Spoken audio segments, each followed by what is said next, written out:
Good afternoon. Welcome to our midday briefing. And before moving to your questions, let us start with an important reminder for us all today. Today we mark the International Day of Democracy. Democracy, human rights, and the rule of law are the backbone of the European Union. But, and we know it now for sure, it cannot be taken for granted. Democracy is under attack from disinformation, from foreign interference, polarization, and violent conflict. And autocrats are exploiting these divisions to weaken free societies. The EU stands firm.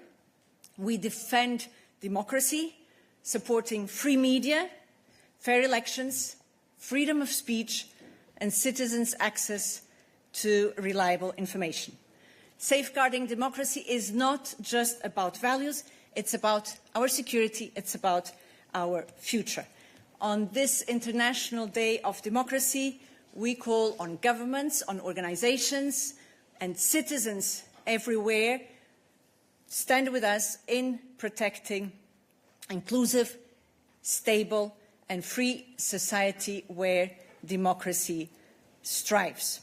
And we have published a joint statement by High Representative Kallas, Executive Vice President Virkkunen, and Commissioner McGrath, which I invite you to read online. And this was our only but important announcement today, and we can now take your questions. I start here in the middle. Thank you, Paula. Igor Juric, Slovenian television. I have a very specific question, specific topic for Tomas. Last week, Commission announced that it started its opening an in-depth investigation into alleged Slovenian state aid measures granted to Javni Zavod Lekarne Pharmacy Ljubljana. So I have a couple of questions over here. So my first would be, why is Commission opening in-depth investigation? How long will it take? And was your first investigation not good enough? Because you already started a kind of investigation some years ago. Thank you. Good afternoon, Igor. So we indeed already looked at this case and the concerns of alleged aid given by the municipality of Ljubljana to that Lekarna Ljubljana public pharmacy. Now, our investigation concluded in 2020 that there was no state aid. Now, that decision was then appealed and the courts, while they upheld most of our decisions, the Court of Justice of the European Union last year instructed the Commission to take a closer look at the transfers of certain assets from the municipality to that pharmacy, hence the fact that we last week opened a new investigation to look into this with more detail. Now, I cannot prejudge the next steps, nor the timeline, but here on the process at least, we will now have a closer look again. Good, thank you, Tomas. Yes, you have a follow-up? Yeah, just a short follow-up. How long will take this in-depth investigation? Can you say a little bit more?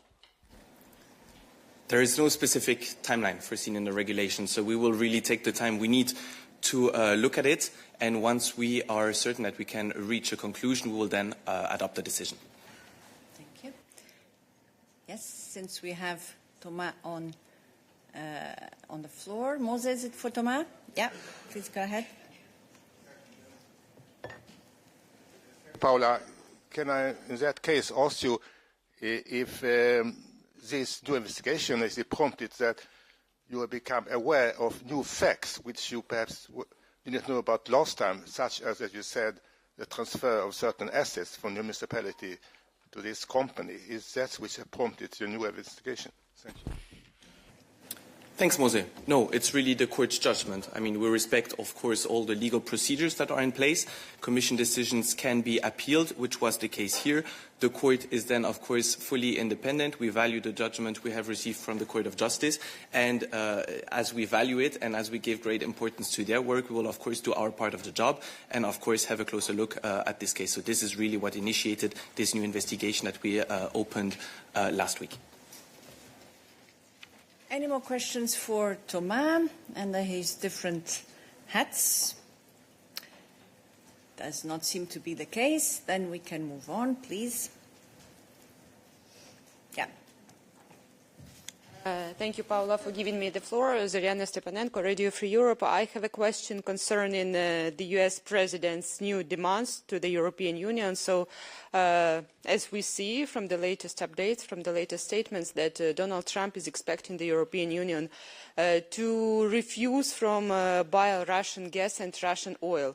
So what is your response to that? As far we understand that you are on the track of proceeding with the 19th sanctions package, but it seems that this demand is quite different from that what is discussing for the moment. Thanks. Well, phasing out of Russian fossil fuels is something that we have been doing and are doing actively for a number already of years since the beginning of the war, with a very clear roadmap, with now even a clear legislative proposal in order to phase out the remaining gas still entering the EU, and with a number of sanctions which actually have already banned, notably coal, full ban, and other energy commodities. So this is something on which the EU has been very actively, and we have a very, very clear roadmap in how to go about it. Anna Kaiser, would like to add anything in this regard? No. Something that is ongoing already for a while, and with a clear roadmap and with a clear deadline. Yes. Tetiana Wysocka, European Pravda, Ukraine. I've got a follow-up about the 19th package of sanctions, because on Friday, French Foreign Minister, he announced that on Monday, today, on 15th of September, this package will be ready. And I'm just wondering if it is ready, if it is already sent to the Council for consideration, and maybe we will have some press event concerning to that. What's happening with the 19th sanctions package? Thank you. To my knowledge, we haven't yet put it on the table. It is being prepared. Anita, any other information in terms of timing? That's what we can tell you for the moment. Still on this subject? Valeria Pashko, Public Broadcaster of Ukraine, is follow-up to my colleague about the tariffs. So normally the EU doesn't put the tariffs into the sanction packages. But after these warnings or this statement by Donald Trump, do you consider that the EU could impose tariffs on China as Donald Trump suggests now? Thanks. Olaf. Thanks for your question. So, just to go back to first principles here and to recall the work we're doing. So, Paula has mentioned the work we're doing on sanctions. Paula has mentioned that we intend to come forward soon with the 19th sanctions package. When it comes to our work around sanctions, since our first package, and this is the 19th, what we do is to make it function as well as it should and to make those sanctions as effective as they can possibly be. We engage with all our partners around the world, all relevant partners, I should say, to make sure that the sanctions do what they're supposed to do and to make sure that we stay on top of any sanctions circumvention. So it's appropriate, I think, to recall what President von der Leyen said in her State of the Union address last week. She said, and I quote, "We need more pressure on Russia to come to the negotiating table. We need more sanctions." So we are now working on the 19th package in coordination with partners. We are particularly looking at phasing out Russian fossil fuels faster, the shadow fleet and third countries. Any new measures to be announced in the so that's the end of the quote by the President. So Any new measures that we announce in the next sanctions package will be fully in line with all our EU rules and procedures. And I should also recall that in recent packages, we added new sanctions tools that allow us to target circumvention through third countries. When it comes to coordinating with other countries, notably the US, of course that is vital for these sanctions to be as effective as possible. So we coordinate closely with all our partners, particularly in the context of the G7. And yes, of course, in this respect, the US is a crucially important partner. So last week, a team of EU experts, led by our EU sanctions envoy, David O'Sullivan, was in Washington, D.C. to discuss these issues with their US counterparts. That engagement will inform the work we do from here on in. To get back to your original question, we're not going to comment on what might or might not be in the 19th package, but I want you to understand this context for what we do and what we don't do. Good. Still on this subject? Yes, Jorge. Hello, Paula. I understand that you don't want to use tariffs against China in this particular moment, but the reality is that for the past 2 years you had at your disposal the anti-circumvention tool that you have never once activated against any country, not even China, despite calling China repeatedly the key enabler of Russia's war and the supplier of 80% of dual-use goods. So how can you justify that this tool has never been activated once in the past 2 years to tackle this problem, this big problem with China? Thank you. Yes, Jorge, as you mentioned, well, we have a number of tools in our toolbox. And we look at the situations at stake and decide on whether it is appropriate, whether it is timely to make use of the different tools. And this is a judgment that takes place at any given circumstance. And if so far it hasn't been used, it's certainly for good reasons. It's there. It can be used when we consider that it is appropriate to do so. Stefan. Yes, thank you. Stefan is at Europe Table. I mean, what President Trump asks for is not phasing out in 1 or 2 years, but putting tariffs on Russian energy, and then he would do the same on his side. So, could we have an answer on this? Whether this is an option that the EU is considering, and would this be in a sanction package, or is it a separate procedure which would be more trade, as it is more trade related, which with other procedures? Thank you. Thank you for your question. We're not going to comment on social media posts by the US President. We're going to comment on the work that we are doing. And as I've just explained, we don't give details about packages before we come forward with them. We're working on the 19th package. It's coming soon, so please bear with us. Good. Yes. Angela Scoogens from TVP World. According to Reuters, Trump said yesterday that the sanctions that the EU is putting or applying onto Russia are not tough enough, and I'm willing to do sanctions, but the EU has to toughen up their sanctions compared to what I'm doing. Do you share this assessment with US President Donald Trump that the EU sanctions that it's applying onto Russia are not tough enough? Thank you. Thank you for your question, Ange. Our assessment is that the successive sanctions packages we have brought forward, which includes new initiatives plus additional initiatives to make the previous one stronger, if that makes sense. Our assessment is that those sanctions are working. The economic evidence shows that they are having an impact on the Russian economy, and that is precisely what they're intended to do. However, as our President said last week, we can and must do more, which is why we will be coming forward with another package soon that will include even stronger measures to hit the Russian economy where it hurts. And that's all we're going to say on that. We are satisfied that we're doing what we can do from our side, and we are working with our global partners, including the US, to try and coordinate as effectively as possible. We will continue that work, and we hope that they will join us in exerting maximum pressure on the Russian economy, the better to bring an end to Russia's war of aggression against Ukraine. Good. Yes, David.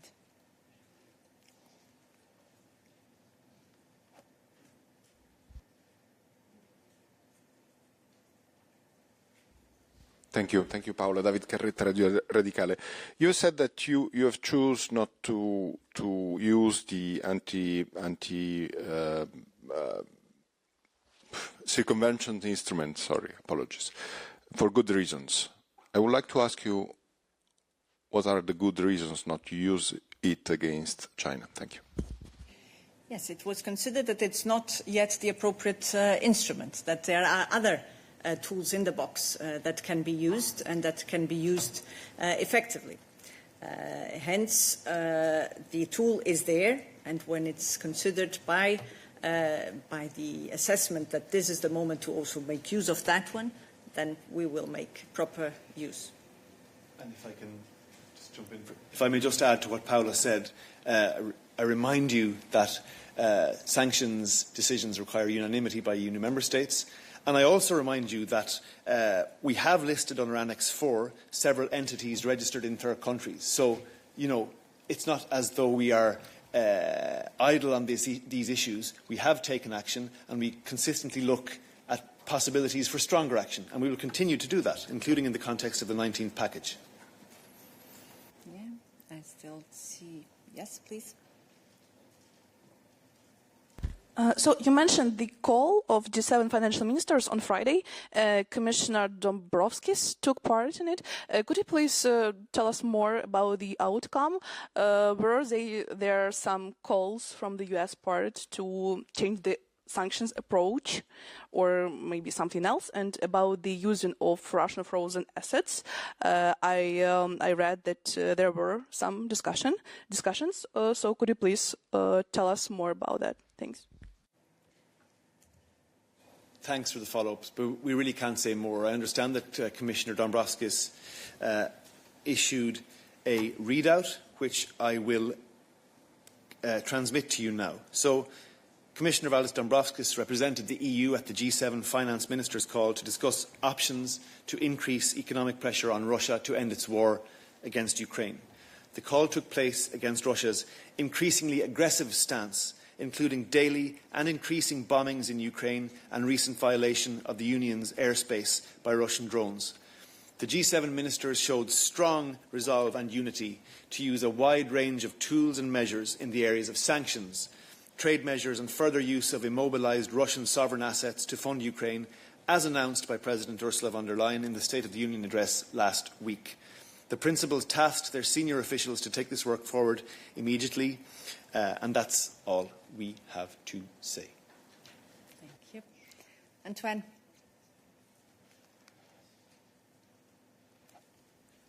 Thank you, Paola. Antoine Muto for Japanese TV NHK.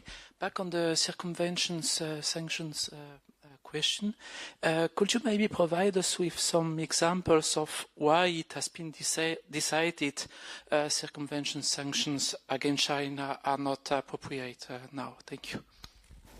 Thanks for your question, but if I may, we're starting to get into the technical weeds here now. Paola gave a very clear explanation for why we have chosen the measures we've chosen and why we haven't chosen other measures. We are not going to go beyond that today. If you have technical questions about how sanctions packages work, about the decisions we've made, first of all, it's all available online in microscopic detail. Please read it there first. If you then have follow-on questions, go ahead. But we're not going to say anything more about this right now. Just to recall, the 18th package does include anti-circumvention measures, and it's worth also recalling that in this context. Yes, David. It's not about the 19th package. It's about the 18th package. So the new price cap, that's the 3rd of September, right? And then for old contracts signed before the 20th of July, that date comes in October. I was just wondering, when are you going to issue this guidance that you promised at the time before the end of the year? Is there clarity on the date? Because, I mean, obviously there's a lot of money involved. Traders are a bit worried on this. And then it's a related issue. It might be Anna Kaiser, but maybe she doesn't want to come up to the podium. But on nuclear, I mean, so some of those materials are materials that Russian, imports of Russian fuels and so on, that could logically fall under a tariffs scheme that we've seen with fertilizers, that we've seen with certain agricultural products coming from Russia. Is that an idea that the Commission is following in terms of reducing, phasing out Russian fossil fuels? Thanks. Okay. So, David, if I understand you correctly, you're asking about the guidance on the application of the 18th package of sanctions and whether we have a deadline to adopt those. Yeah, Olaf. Thank you, Paula. Thanks, David. So my clever colleagues tell me that they think the guidance is out. So let me just double check that to be clear. Either it is or it isn't. If it is, we'll tell you about it. If it isn't, we'll tell you why. And on the other one, we have a legal proposal. But indeed, I'll ask Anna Kaiser after making sure that we have addressed all questions to Olaf to elaborate on this. Yes, Vitaly.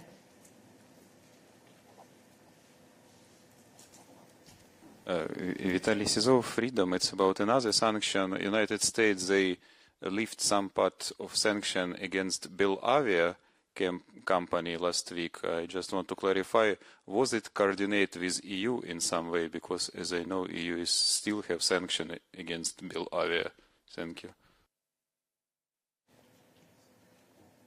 Thanks for your question, Vitaly. I must admit I'm not up to speed on this one, so I'll have to double check and come back to you. Yeah, we need to indeed come back, Carol.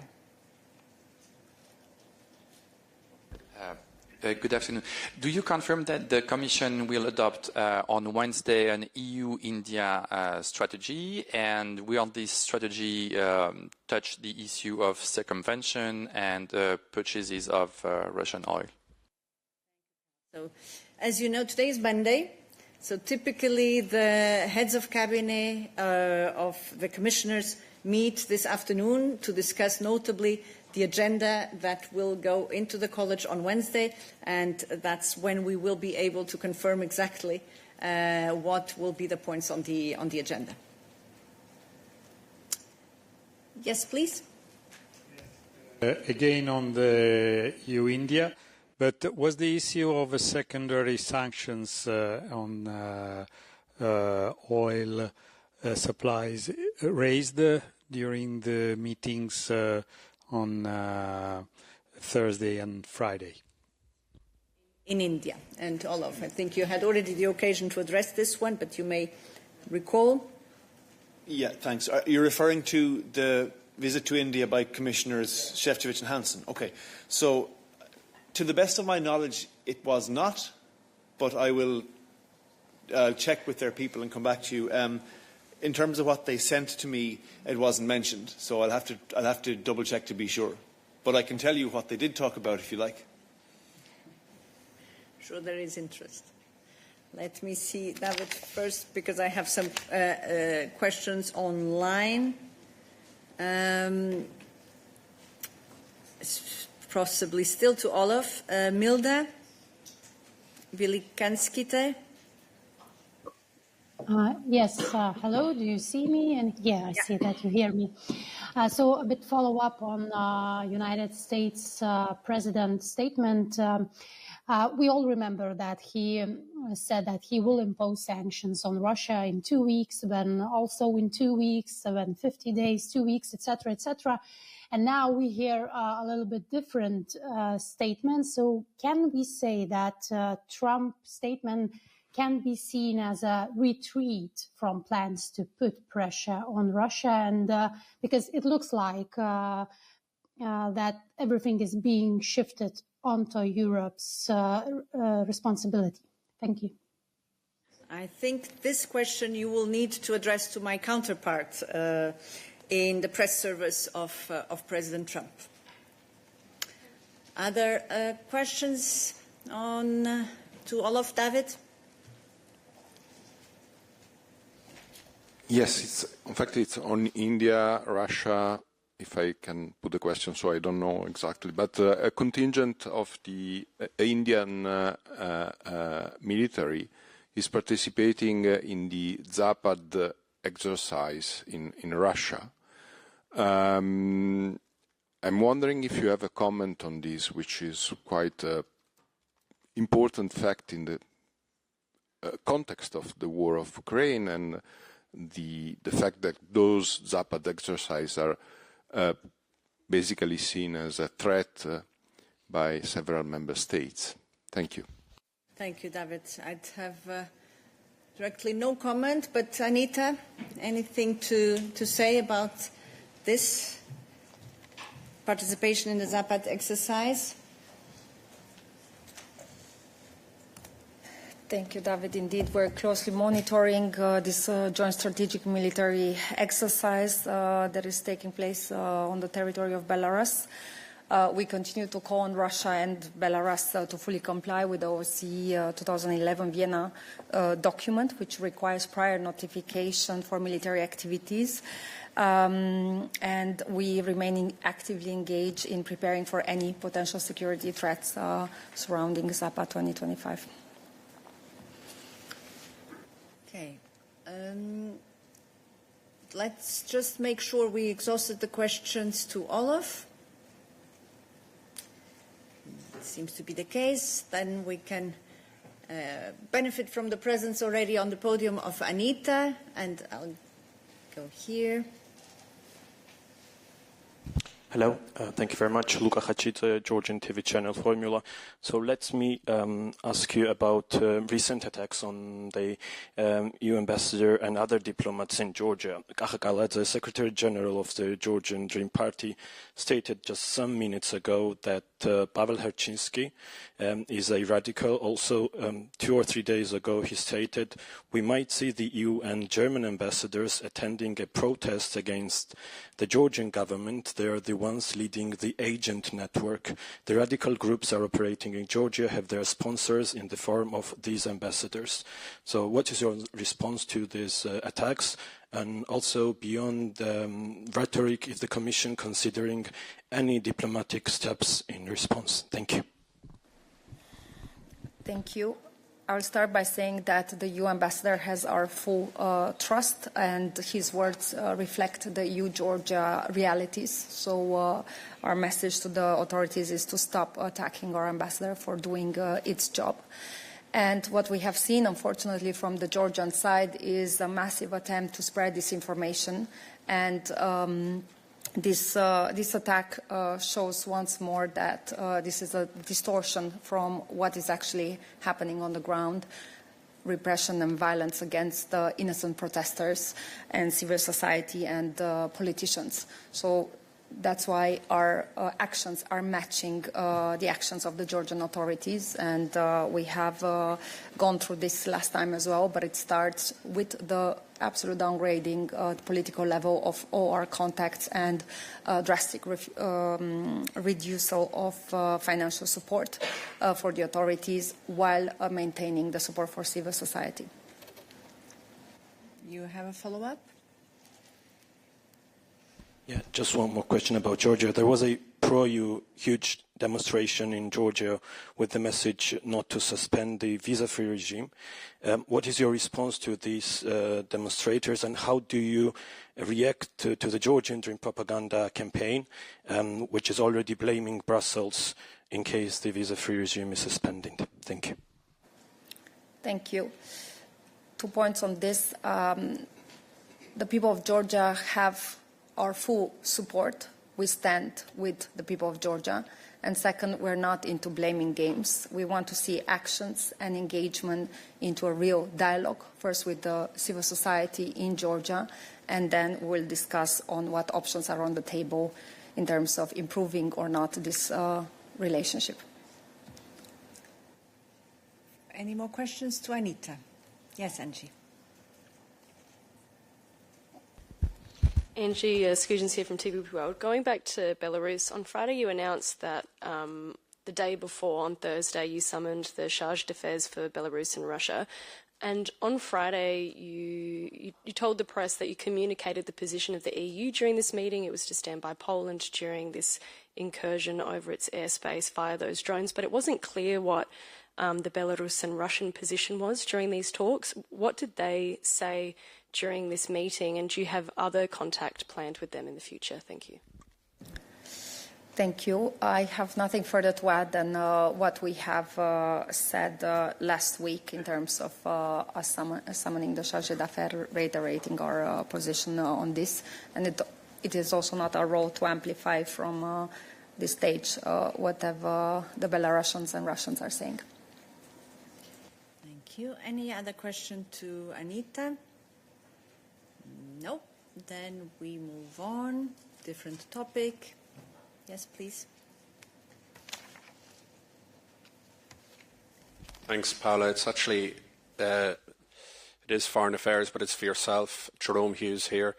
And it goes back to the State of the Union address last week with President von der Leyen talking about the plight of the Palestinians and measures in response to that.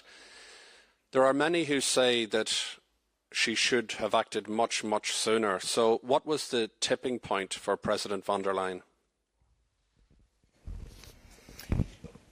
Well, President von der Leyen said it herself in her speech that for some, what she proposed would not be sufficient. For others, it would be too much. But she said that very, very clearly, we need to stop these man-made famine, that it cannot be a weapon of war, and that we continue to call for a two-state solution. So this was the point where President von der Leyen considered that it is the time to put forward further measures. Now, whether they will eventually materialize, we need to see. That's where she also called upon the three institutions to each play its share, because if there are things that the Commission can do on its own, there are others that will need the support and the validation, the endorsement of the Member States. So on what we can do on its own, the President announced that we will put our bilateral support to Israel on hold, that we will stop all payments in these areas without affecting the work with Israel civil society or Yad Vashem, and that on issues where it would require the validation, the endorsement of the Council, we will propose sanctions on the extremist ministers and on violent settlers, and we will also propose a partial suspension of the association agreement on trade-related matters. And we are currently working on those. And it was estimated by the President that indeed in light of the increasing deterioration of the situation in Gaza, that this was the moment to put forward these measures. Yes. Thank you very much. And just a brief follow-up. It's being reported in Ireland that the Taoiseach, or the Deputy Prime Minister in Ireland, Simon Harris, has been in contact with, or is trying to basically speed up the process in terms of measures from President von der Leyen. Can you tell me anything about that? Or is that going to be acknowledged, or if you received a letter or anything of that nature? I cannot comment on that. The President is, of course, in touch with all the leaders. When she comes up with this proposal, she listens to what they have to say, how they see it, also to see whether there will be support or not. And this applies to all leaders across the EU. Yes, please. Hi, it's Nacho from the Spanish newspaper El Confidencial. In matter of time, timing, when can we expect the proposal of this of the partial suspension of the agreement? Is this a matter of, for example, a couple of weeks, or there's any need of technical work around it? If you could explain a little bit to us. I'm not in a position to confirm the exact date when the Commission will be putting forward these proposals, but I can tell you that it will be sooner rather than later. Yes, Razia. It's on a different topic, but it is for you. That's okay? Razia Akoch, AFP News Agency. Thank you. Tomorrow we have the high-level conference on competitiveness with Mr. Draghi and Madame von der Leyen, and it's not going to be open to the press. And I'm kind of disappointed because for the past year I've been thinking about Draghi. So much so that even during my holiday last week, Draghi came up a lot. So you can imagine my disappointment that I won't be able to pose this question. So I'm going to pose it to you because I'm sure you can give me just as good an answer as they can. It's 1 year on, and I know that this has already come up, but I'd like to hear again what the European Commission thinks 1 year on, whether it is fully implementing the recommendations that Mr. Draghi made. And if so, could you elaborate how? Thank you. Kasia, you'll allow me to disagree with you. I'm sure that President von der Leyen will be able to reply to your question in much better terms tomorrow than if I tell you today about how she thinks about this question.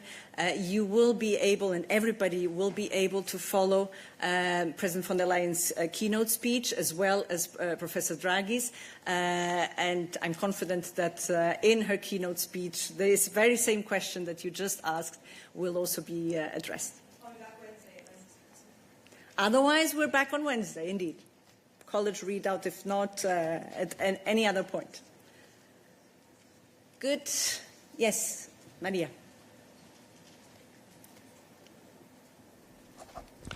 Maria Vasiliou, Tanea, Greece. 2 questions on migration and one on safe. So I'll start with migration because the migrant flows to Greece and more precisely to Crete have increased lately, again, coming from Libya. So what I would like to ask, what is the state of play regarding the discussions, both on a technical level and on a higher level, with the authorities in Libya on this issue? And secondly, in view of the EU-Egypt meeting that is coming later, soon actually, whether there are any initiatives in the pipeline regarding the issue of stemming, of curbing migrant flows from Egypt as well, and from Libya, because there is a cooperation there among the smugglers from Egypt and Libya. Thank you. Thank you, Maria. Marcus. Can you address these questions from Maria, please?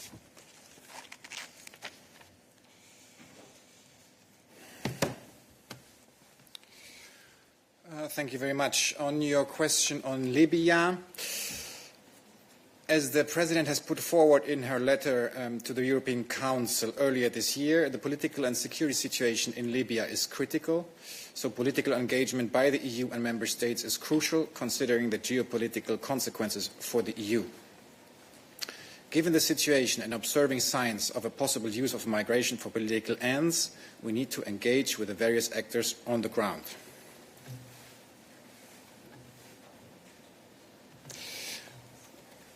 And the second question, if you may, could you please repeat? Yeah, well, first to follow up on what you said, we know that there was a visit by the Commissioner to Libya some time ago, which was not so successful. And I'm wondering what is happening since then, because you had said at the time that there were discussions, that you were engaging with discussions with the Libyan authorities on all levels. So I'm wondering whether you have any outcomes concerning these discussions since that visit.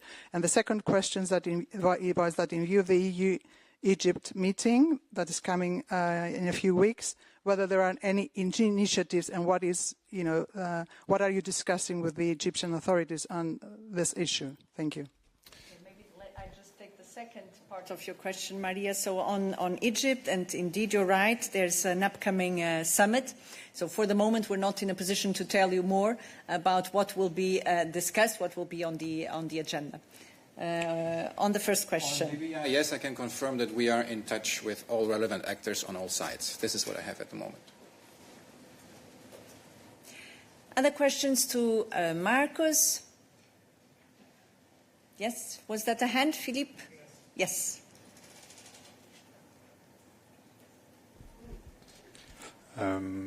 In English then. I have a question. Ou en français, allez, ça va nous habituer un peu. J'ai une question sur les visas de la zone Schengen qui sont attribués aux Russes et je voulais savoir, j'ai lu que la Commission travaillait à une recommandation pour rendre plus difficile cet accès aux visas russes, aux visas européens pour les Russes et je voulais savoir est-ce qu'il y avait quelque chose dans le pipe. Merci beaucoup pour la question.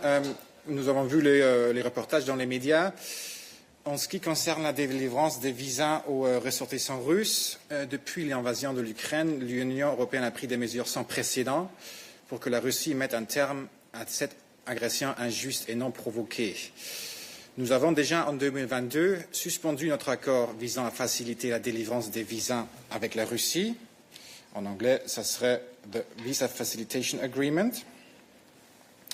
Et en outre, aussi, déjà depuis 2022, nous avons adopté un ensemble clair de lignes directrices pour aider les États membres à ne pas accorder la priorité aux visas pour les Russes et à mettre l'accent sur la sécurité et le contrôle des frontières.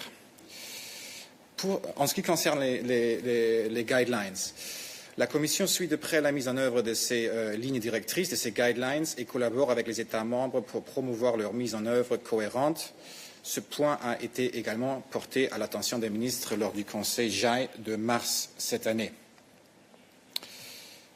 Et en ce qui concerne la stratégie que nous allons présenter vers la fin de cette année, en effet, une nouvelle stratégie en matière de visa est en préparation. Et en ce qui concerne le contenu, stay tuned. Voilà, ça nous a permis d'entendre Marcos en français, ce que ça nous manquait. Voilà. Encore des questions pour Marcos? Non. Oui. David. Merci, je vais aussi poser la question en français. Marcos, est-ce qu'on a les données de combien de Russes sont entrés avec visa Schengen cette année jusqu'à présent, ou l'année passée en 2024, et s'il y a eu une augmentation par rapport à 2023 et 2022? Merci. Merci David pour la question. Oui, j'ai pas les chiffres pour cette année, mais j'ai les chiffres pour 29, 23 et 24. Attends, 29 19. Pour 2019 okay. Pour 2019. Désolé. Bon, voilà, on arrive au fin de mon français. Pour 2019, c'était 4 millions. Et depuis, ça a baissé en 2023, encore une fois, à 541 000. Non, ça c'était en 2024. So it's increased from 517,000 in 2023, a little bit, a small increase in 2024 to 541,000, but overall decrease, massive decrease from 2019 to 2024, from 4 million to roughly 500,000. Okay. 517,000.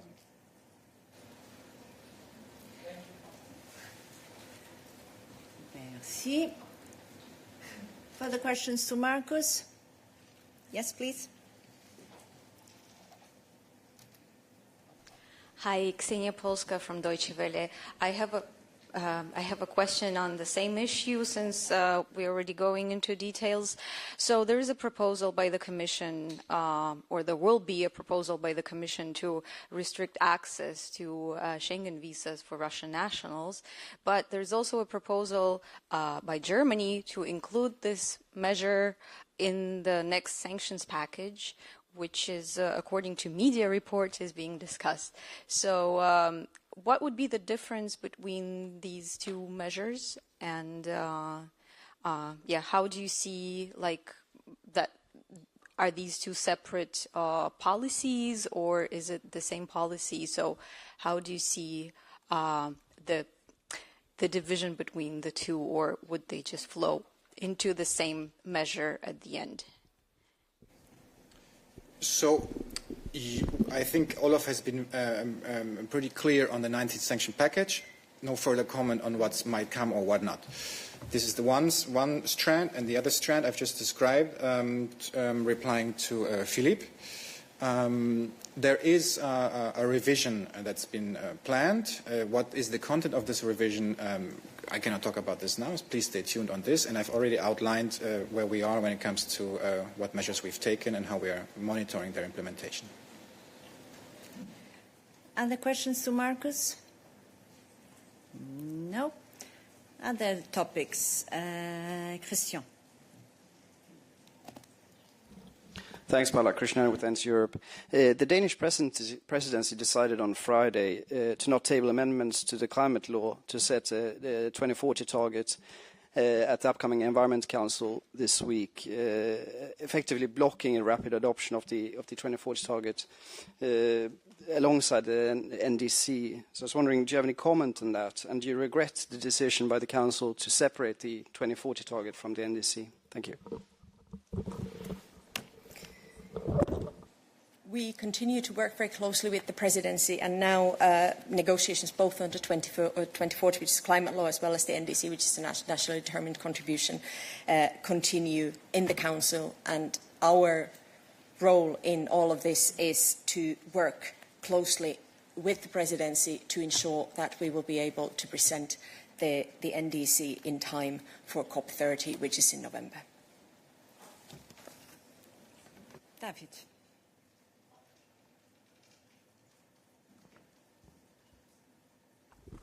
Are there sort of dates, I wouldn't say deadlines, that will pass? I mean, I think in terms of the NDC, isn't there a synthesis report, and when does that have to be sent in September? Was that the 23rd of September?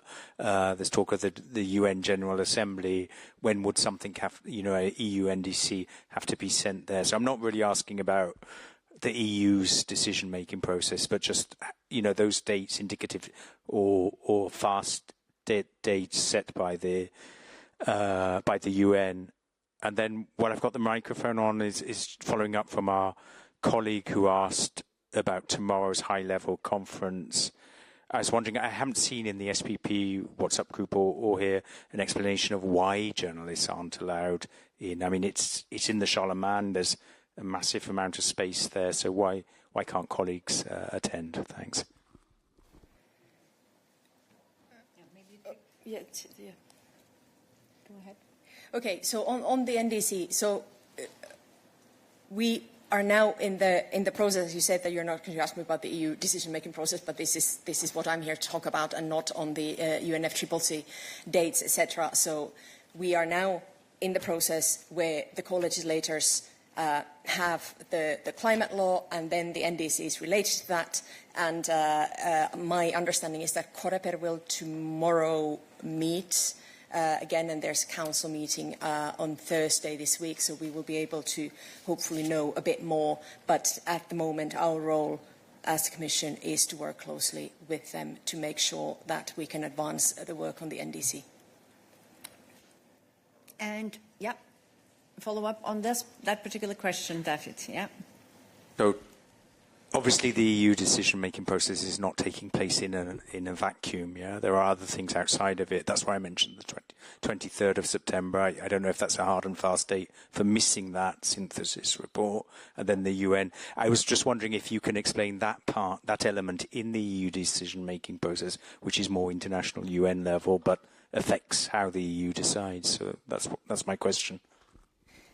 This is something that is currently with the Council and with the Member States, so we will hopefully have more clarity on exactly how they want to advance and at what pace still this week. And then, did you have a question on nuclear as well earlier? You're still interested in that? Can I interest you in nuclear? Yeah. Maybe, or just no? For the sake of the recording, if David can briefly repeat the question on the nuclear phase-out. I'm a bit stuck, a bit lost with the dates, but I thought I heard several times that nuclear, that was postponed before the summer, now after the summer, and then summer, I think, meant September, right? But I don't want to be fixated on certain dates and deadlines. No, I don't think anyone should be very fixated now on this date. We have said that we are in the preparation of this proposal, which is an important one because it complements the repower proposals to phase out any Russian energy from EU markets. So it will be presented as soon as possible. But I do not have any date to offer exactly when. And do you want to go back to your question on the nuclear?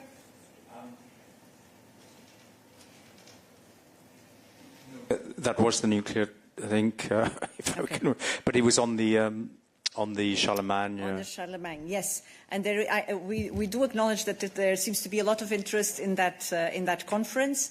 Now, for that reason, we are broadcasting the two keynote speeches from President von der Leyen and from Professor Draghi, and the intention is then to circulate a short report on the main outcomes of the conference. So that will be also accessible afterwards. Yes? Still to Anna Kaiser?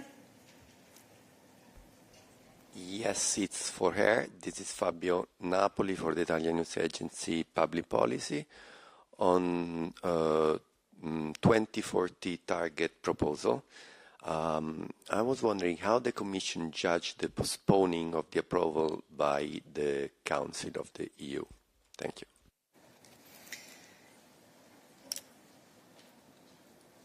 When we give a proposal that goes in the co-decision, then it's for the co-legislators led by the work led by the presidency, notably in the council.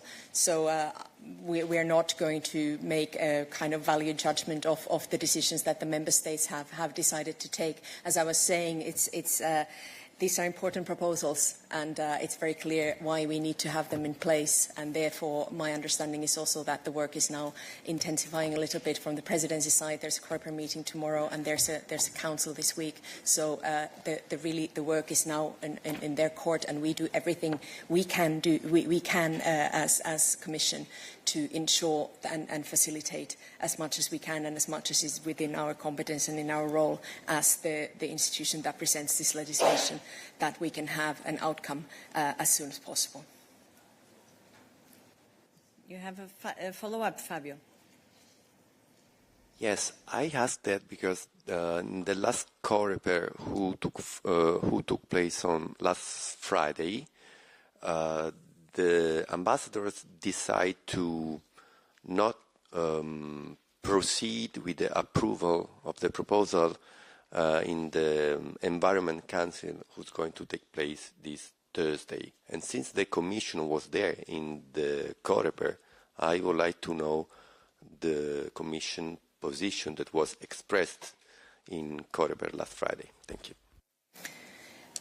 We do not usually run a commentary on what is discussed in Coreper. These are closed meetings. There's a readout that is provided usually by the presidency as well. But again, just remind of who is now in the driving seat of taking the decision and determining the pace, how these proposals are being dealt with. It is now with the presidency. It is the presidency and the member states. And we are there as someone who has made the proposal, and we are involved in the co-decision process. But we are not the driving seat. We're in the driving seat when we're preparing the legislation, when we're presenting it. Good. I see a question online. Not sure it is for Anna Kaiser. Jack Victor. Is it for Anna Kaiser? Yes. Hi. Okay. Go ahead. Hi, can you hear me? Yeah. Hi, Victor Jack from Politico. Thanks so much for your time. I have two quick questions, if you don't mind. So the first, over the weekend, obviously we had Donald Trump adding to his voice, also following Chris Wright, putting more pressure on the EU for a faster phase out of Russian oil and gas. So is the Commission open to proposing amendments to its Russian gas ban that would either create a faster exit or also include oil as a result of these statements? And my second question is, today Germany has published an outline of its energy policy over the coming mandate. And one of the key top lines and messages was that essentially Germany is going to miss its onshore and offshore wind targets and its hydrogen targets. Do you have any message to Germany in response to that? Thanks. I'll start with your first question. So Just to remind again, we have spent quite some time reminding of the decision-making process in the European Union. We made the proposal on phasing out Russian gas and oil in June, and we are very committed to the timeline that was in the proposal, and you know yourself very well as everybody else here in the room. You have read the proposal, you know the timelines in there. We have understanding of the co-legislators. They have the same willingness to move fast on this fundamental decision. But again, now the proposal is with the co-legislators. And just to add that what Paula also said already in the beginning, this is not the first step of phasing out Russian energy from European Union.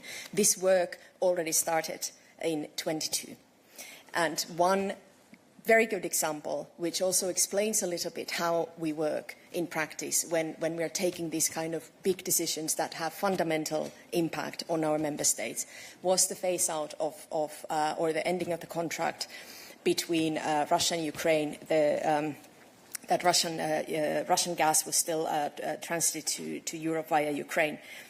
It was a very well managed process which resulted in no price spikes, in no security of supply issues to member states that were concerned. So the timeline that we have proposed in the repower legislation to phase out gas and oil is based, it follows a very thorough assessment on how we can reach these objectives without upsetting the markets, and to ensure a very orderly phase out without unnecessary consequences, negative consequences to our member states. So we made this proposal in June, and we have commitment of the vast majority of our member states to make this reality as soon as possible. But it is not to be seen as isolation to the policy that we have already been doing for several years successfully. So to answer your question, are we doing something differently? We have made a commitment, and as Paula was saying, we are very happy to see that we're aligning with the United States on this. It is very, very important. It's fundamental to phase out Russian energy from the European market for our energy security, for our energy independence, and for the affordability of energy for Europeans. Let's see, question. You had a question on the German report. We will study it now and get back.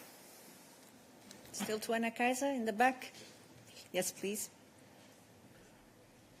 Nathan Canas for DW. Quick correction to what you said regarding the phase out of oil and gas, Russian gas. Do you see, since this Trump's letter, a shift from the Hungarian and Slovakian position for the negotiation? What we again, these negotiations are taking place as co-legislators in the Council and in the Member States. And our commitment is the same as always. We are very, very committed to working very closely with all our Member States, especially those who are most concerned and most impacted by this policy. And we're doing everything we can to make sure that they have good diversification plans. And this work continues. As to their positions, you will have to ask them. And we'll take a final question online from Tommaso Galavotti. Not sure it's for Anna Kaiser. Let's see. Hi, good afternoon. No, it's not for Anna Kaiser. It's a follow-up, actually, on the questions asked by my colleagues on the Charlemagne high-level conference of tomorrow. Yeah. I understand that you are broadcasting the speeches to EBS, but, I mean, the point is, why did you decide to leave the press outside the conference? Maybe it's because neither President von der Leyen nor Draghi enjoy very much being asked questions, or is there any other reason? Thank you so much.